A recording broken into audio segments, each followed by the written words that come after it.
Welcome back to Pastor Emilie's Story Hour. We're reading Pollyanna by Eleanor H. Porter. Chapter 23. An Accident. At Mrs. Snow's request, Pollyanna went one day to Dr. Chilton's office to get the name of a medicine which Mrs. Snow had forgotten. As it chanced, Pollyanna had never before seen the inside of Dr. Chilton's office. "I've never been to your home before. This is your home, isn't it?" she said, looking interestedly about her. The doctor smiled a little sadly. "Yes, such as 'tis," he answered, as he wrote something on the pad of paper in his hand. "But it's a pretty poor apology for a home, Pollyanna. They're just rooms, that's all, not a home." Pollyanna nodded her head wisely. Her eyes glowed with sympathetic understanding. "I know. It takes a woman's hand and heart or a child's presence to make a home," she said. "Eh?" The doctor wheeled around abruptly. "Mr. Pendleton told me," nodded Pollyanna again, "about the woman's hand and heart or the child's presence, you know. Why don't you get a woman's hand and heart, Dr. Chilton? Or maybe you'd take Jimmy Bean if Mr. Pendleton doesn't want him." Dr. Chilton laughed a little constrainedly. "So, Mr. Pendleton says it takes a woman's hand and heart to make a home, does he?" he asked evasively. "Yes, he says his is just a house, too. Why don't you, Dr. Chilton?" "Why don't I what?" The doctor had turned back to his desk. "Get a woman's hand and heart. Oh, and I forgot!" Pollyanna's face showed suddenly a painful color. "I suppose I ought to tell you. It wasn't Aunt Polly that Mr. Pendleton loved long ago, and so we aren't going there to live. You see, I told you it was, but I made a mistake. I hope you didn't tell anyone," she finished anxiously. "No, I didn't tell anyone, Pollyanna," replied the doctor a little queerly. "Oh, that's all right then," sighed Pollyanna in relief. "You see, you're the only one I told, and I thought Mr. Pendleton looked sort of funny when he said I'd told you." "Did he?" The doctor's lips twitched. "Yes, and of course he wouldn't want many people to know it when 'twasn't true. But why don't you get a woman's hand and heart, Dr. Chilton?" There was a moment's silence. Then, very gravely, the doctor said, "They're not always to be had for the asking, little girl." Pollyanna frowned thoughtfully. "But I should think you could get 'em," she argued. The flattering emphasis was unmistakable. "Thank you," laughed the doctor with uplifted eyebrows. Then, gravely again, "I'm afraid some of your older sisters would not be quite so confident. At least they haven't shown themselves to be so obliging," he observed. Pollyanna frowned again. Then her eyes widened in surprise. "Why, Dr. Chilton, you don't mean you didn't try to get somebody's hand and heart once, like Mr. Pendleton, and couldn't, did you?" The doctor got to his feet a little abruptly. There, Pollyanna. Never mind about that now. Don't let other people's troubles worry your little head. Suppose you run back now to Mrs. Snow. I've written down the name of the medicine and the directions how she is to take it. Was there anything else?"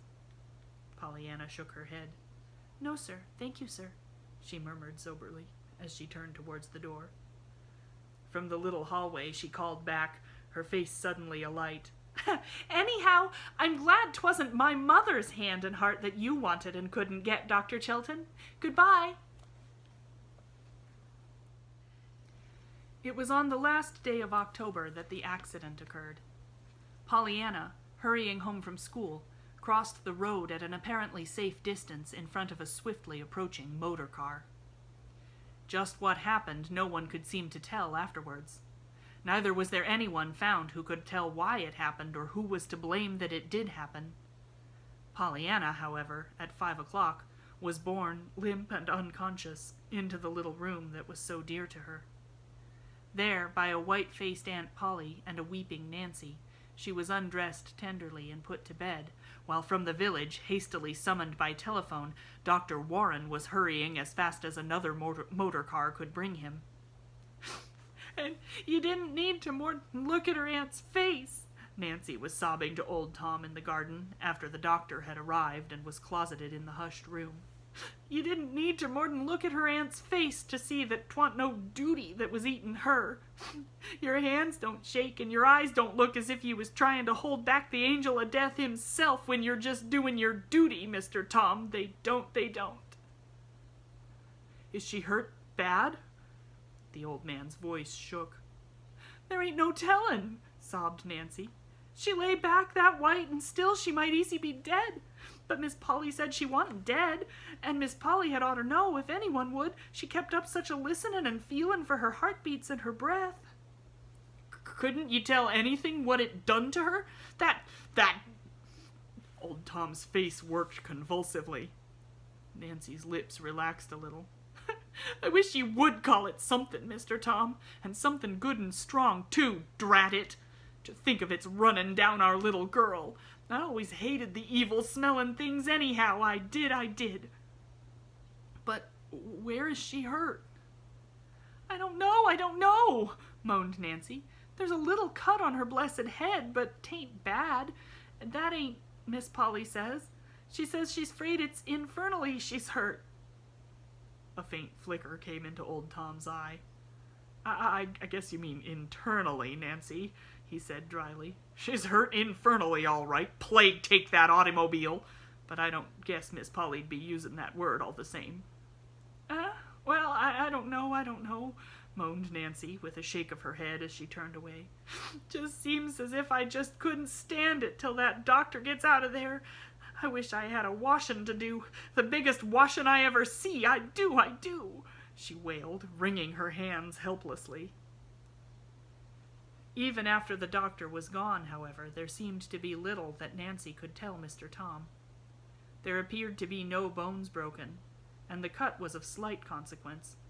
But the doctor had looked very grave, had shaken his head slowly, and had said that time alone could tell. After he had gone, Miss Polly had shown a face even whiter and more drawn-looking than before. The patient had not fully recovered consciousness, but at present she seemed to be resting as comfortably as could be expected. A trained nurse had been sent for, and would come that night. That was all. And Nancy turned sobbingly and went back to her kitchen. It was sometime during the next forenoon that Pollyanna opened conscious eyes and realized where she was. Why, Aunt Polly, what's the matter? Isn't it daytime? Why don't I get up? She cried. Why, Aunt Polly, I can't get up, she moaned, falling back on the pillow after an ineffectual attempt to lift herself. No, dear, I wouldn't try just yet, soothed her aunt quickly, but very quietly. But what is the matter? Why can't I get up? Miss Polly's eyes asked an agonized question of the white-capped young woman standing in the window, out of range of Pollyanna's eyes. The young woman nodded. Tell her, the lips said. Miss Polly cleared her throat and tried to swallow the lump that would scarcely let her speak. You were hurt, dear, by the automobile last night. But never mind that now. Auntie wants you to rest and go to sleep again. Hurt? Oh, yes, I ran. Pollyanna's eyes were dazed. She lifted her head to her hand to her forehead.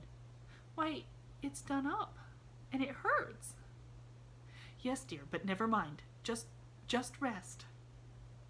But Aunt Polly, I feel so funny and so bad, and my legs feel so queer, only they don't feel at all. With an imploring look into the nurse's face, Miss Polly struggled to her feet and turned away. The nurse came forward quickly. Suppose you let me talk to you now, she began cheerily. I'm sure I think it's high time we were getting acquainted, and I'm going to introduce myself. I am Miss Hunt, and I've come to help your aunt take care of you. And the very first thing I'm going to do is to ask you to swallow these little white pills for me. Pollyanna's eyes grew a bit wild. But I don't want to be taken care of. That is, not for long. I want to get up. You know I go to school. Can't I go to school tomorrow? From the window where Aunt Polly stood now, there came a half-stifled cry. Tomorrow, smiled the nurse brightly. Well, I may not let you out quite so soon as that, Miss Pollyanna. But just swallow these little pills for me, and we'll see what they'll do. All right, agreed Pollyanna, somewhat doubtfully. But I must go to school day after tomorrow. There are examinations then, you know. She spoke again a minute later. She spoke of school, and of the automobile, and of how her head ached. But very soon her voice trailed into silence under the influence of the little white pills she had swallowed.